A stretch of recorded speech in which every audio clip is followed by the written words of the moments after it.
आपने हमारे बहुत सारे वीडियोस देखे, कई सारी आप लोगों की क्वेरीज आती हैं। तो आज का जो वीडियो हम बना रहे हैं वो बना रहे हैं ज्यूडिक्शन ऑफ सिविल कोड्स। तो सिविल कोड्स को किस किस तरह का ज्यूडिक्शन होता है। तो बेसिकली जो सिविल कोड का ज्यूडिक्शन है वो 3 टाइप्स का होता है। पहला है पैकिनरी ज्यूडिक्शन। पैकिनरी ज्यूडिक्शन जिसका प्रोविजन सीपीसी में सेक्शन 6 में प्रोवाइडेड है। तो पैकिनरी का मतलब जो हिंदी में जिसे बोलते हैं धन संबंधी क्षेत्राधिकार, यानी हर कोर्ट को एक लिमिट होती है कि वो उतने ही मूल्य तक के मुकदमे सुन सकते हैं। जैसे अगर उदाहरण के लिए लें, अगर किसी कोर्ट का पैकिनरी ज्यूडिक्शन 5 लाख रुपीज है तो वो 5 लाख रुपीज तक के मुकदमे सुन सकते हैं, not more than 5 lakh rupees. तो उससे ज्यादा वैल्यूएशन का मुकदमा उस कोर्ट को में चलेगा जिस कोर्ट को उस मुकदमे को सुनने का पैकिनरी ज्यूडिक्शन होगा। तो पहला ज्यूडिक्शन पैकिनरी ज्यूडिक्शन होता है। दूसरा ज्यूडिक्शन जो होता है वो होता है टेरिटोरियल ज्यूडिक्शन। टेरिटोरियल ज्यूडिक्शन ये होता है कि हर कोर्ट को ये कोई भी कोर्ट है तो वो ऐसा नहीं है कि वो हर मुकदमे को सुन सके, वो केवल उस मुकदमे को सुन सकती है जो उसके क्षेत्राधिकार की सीमा में आता हो। सपोज करिए एक जिला है, अगर बात करें हम उत्तर प्रदेश के किसी जिले की, तो उस जिले की जो न्यायालय है उसको भी क्षेत्राधिकार निश्चित होते हैं। या तो पूरा जिले के मुकदमा वो सुन सकती है या किसी निश्चित तहसील के मुकदमे या निश्चित वार्ड के मुकदमे अगर वो सुन सकती है तो वो उसका टेरिटोरियल ज्यूडिक्शन होगा। अगर हम उदाहरण के लिए बात करें कि इलाहाबाद की कोर्ट है, तो इलाहाबाद की कोर्ट अगर कोई प्रॉपर्टी इलाहाबाद में आ रही है तो वो उसका उस टेरिटोरियल ज्यूडिक्शन में आ रही है तो वो उसको मुकदमे को सुन सकती है। लेकिन अगर वो संपत्ति लखनऊ में स्थित है, कानपुर में स्थित है, आगरा में स्थित है, तो वहां उस कोर्ट को टेरिटोरियल ज्यूडिक्शन नहीं रहेगा, इसलिए वो उस मुकदमे को नहीं सुन पाएगी। तो ये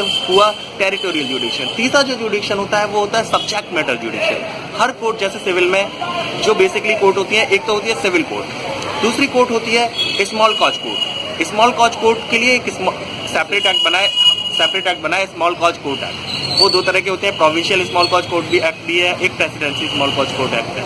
तो बहुत सारे मुकदमे जो स्मॉल कॉज कोर्ट एक्ट में दिए हुए हैं उनको सुनने का क्षेत्राधिकार जो होता है वो सिविल न्यायालय को ना होकर स्मॉल कॉज कोर्ट को होता है। तो उस संबंध में स्मॉल कॉज कोर्ट जो है वो उसको स्पेशल ज्यूडिक्शन हो गया और सिविल कोर्ट का ज्यूडिक्शन बाहर हो गया, यानी civil court have no jurisdiction to try that matter.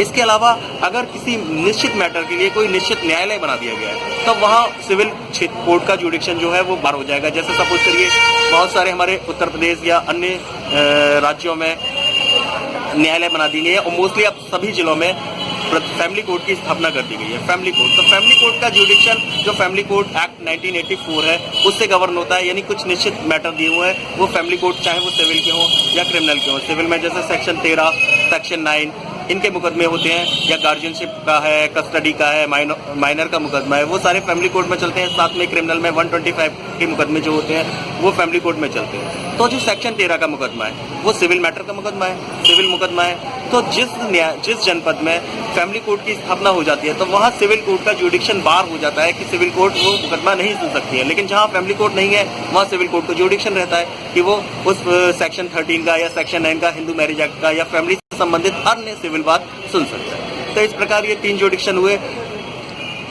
पहला पैकिनरी, दूसरा सब्जेक्ट मैटर टेरिटोरियल और तीसरा सब्जेक्ट मैटर वाला। तो कोई भी कोर्ट जब किसी मुकदमे को सुनेगी तो उसको सेटिस्फाइड होना होता है कि उसे तीनों प्रकार के ज्यूडिक्शन होने चाहिए। अगर उसे किसी भी एक प्रकार का ज्यूडिक्शन भी नहीं है तो वह कोर्ट उस मुकदमे को नहीं सुन सकती।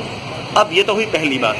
दूसरी बात ये होती है कि अब मुकदमा हम किस न्यायालय में फाइल करेंगे। तो इस को जानने के लिए हम अपना अगला वीडियो में हम डिस्कस करेंगे कि कोई भी मुकदमा कहाँ फाइल होगा, प्लेस ऑफ सीइंग क्या होगा, वो नेक्स्ट वीडियो में हम डिस्कस करेंगे। आप इसी प्रकार हमारा चैनल देखते रहिए, सब्सक्राइब करिए और लाइक करिए।